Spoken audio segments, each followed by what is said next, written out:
Well, hello there and happy Monday to you. I hope that your day has gone well and that you had a great weekend.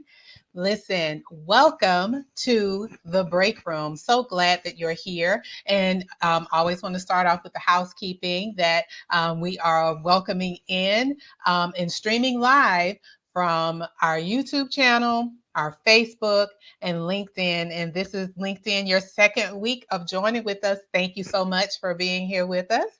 And so, again, housekeeping on YouTube, if you will, I invite you to subscribe to the channel, like the video, set your notification bell so you're alerted when we go live or whenever I post a video, and share with someone who you feel would benefit from what we talk about. And the same thing over here with you, Facebook and LinkedIn. I would love to have you like this video and share with someone that you feel, again, could benefit from what we discuss here in the break room. So welcome to you if this is your first time joining us here in the break room, and welcome back to those of you that have been here for some time. Thank you for tuning in. And I am Deetra Dennis. I am the self-care coach for nurses. And what I do is I empower my sister nurses to prioritize the care of their MVP, their most valuable patient, which is themselves,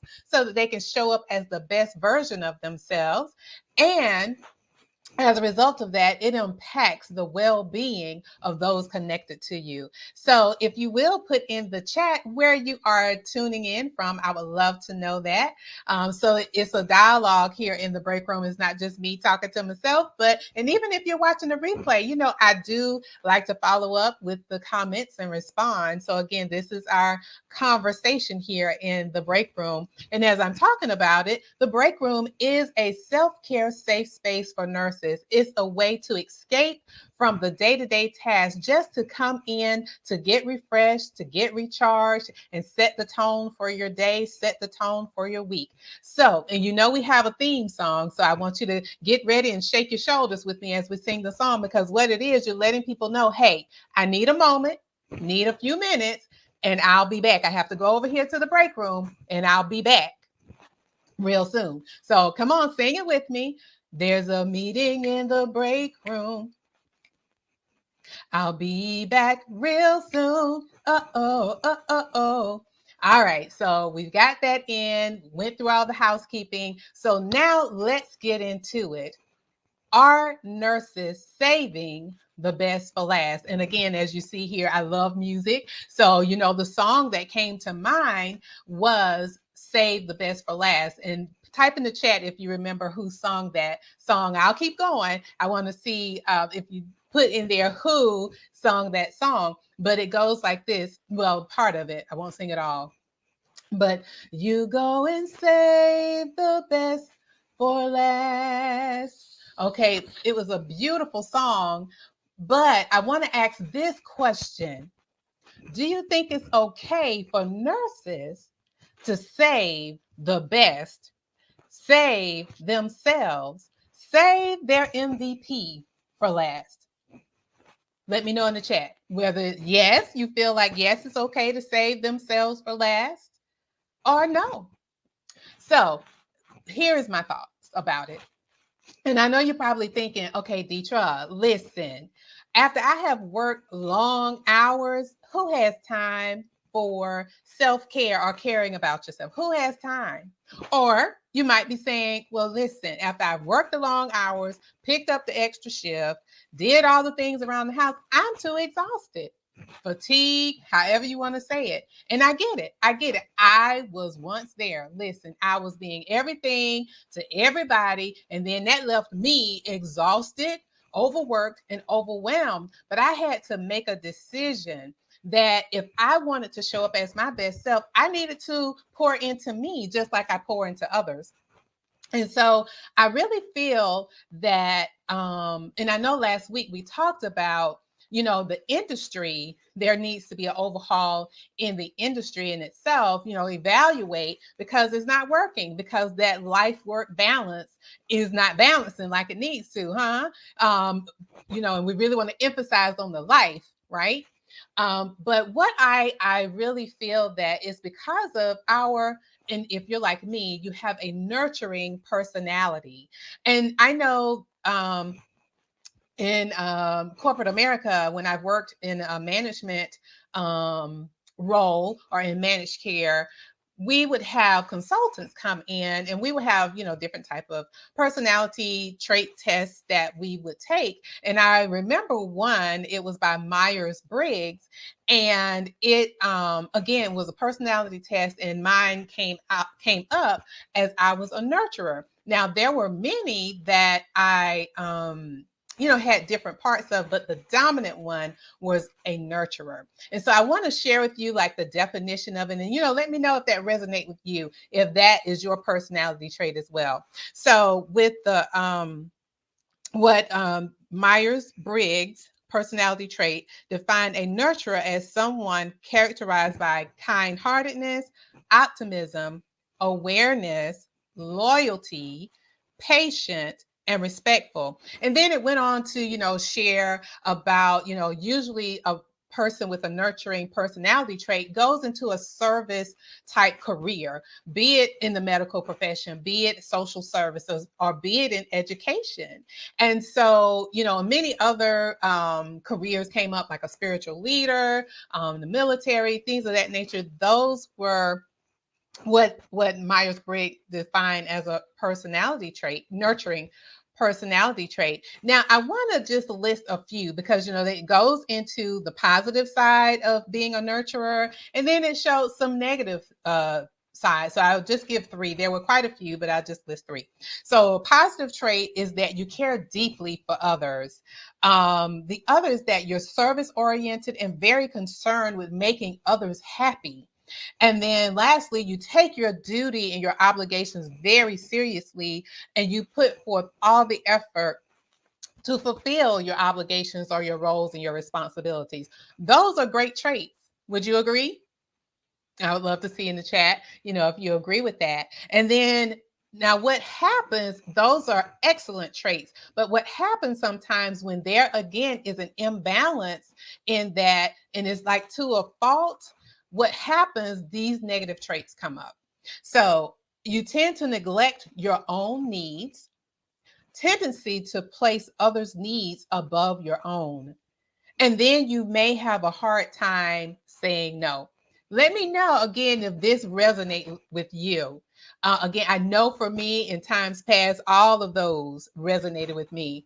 And when it came to the negative traits, again, started seeing, I was saying yes to everything. And then after saying yes, like, dog, why did I say yes to that? No, I'm tired. No, I don't have any energy to do it. But you do it anyway because, the integrity and you're a person of your word, you're going to do what you said you're going to do. But, on the inside, you're like, why did I say that?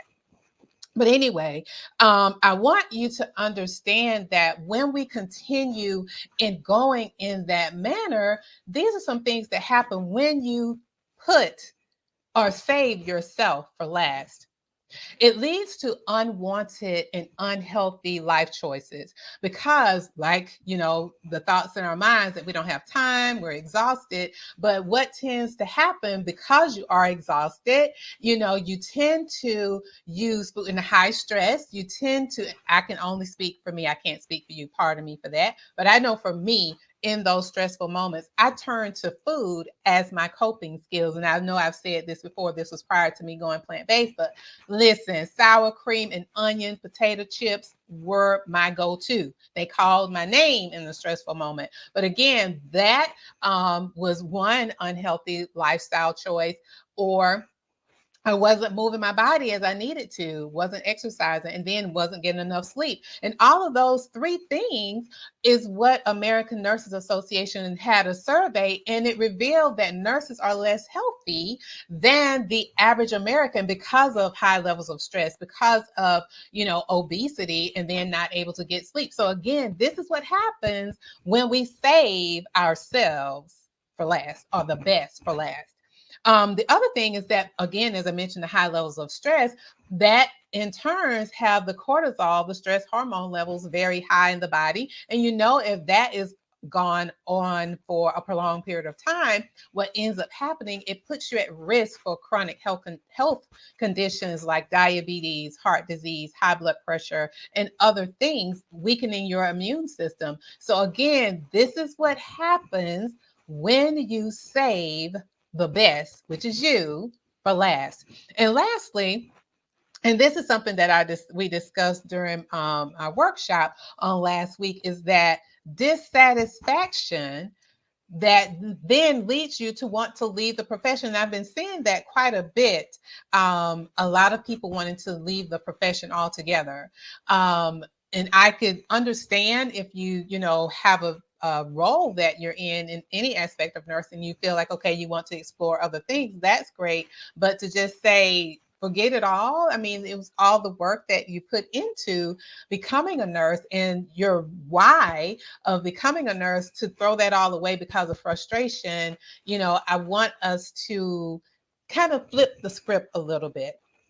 And so what I feel is a way to overcome having that imbalance of, having that negative trait, leading the way where you're putting yourself last, is that, again, prioritizing the care of your MVP, your most valuable patient, which is you. And so why is that important? Number one, it is a way for you to take back your power, because you are the CEO of you, right? And so this is an opportunity. Self-care is that opportunity to take back your power. That is how you do that, putting you first.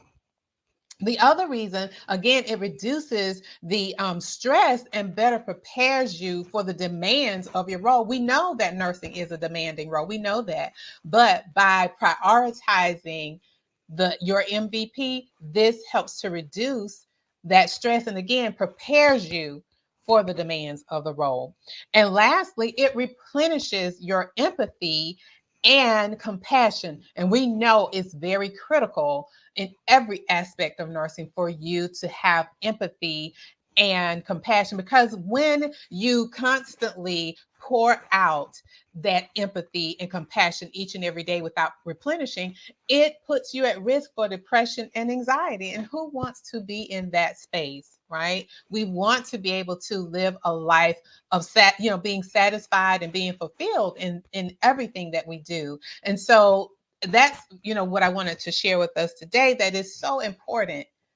Yes, the song Save the Best for Last is a beautiful song, but saving ourselves or saving the best of us for last is not a good idea. It is important for us to put ourselves first. So I wanted to, before we go any further, to see if there were any questions or any comments or anything that resonated with you with what I shared as it relates to putting ourselves first and not saving ourselves for last.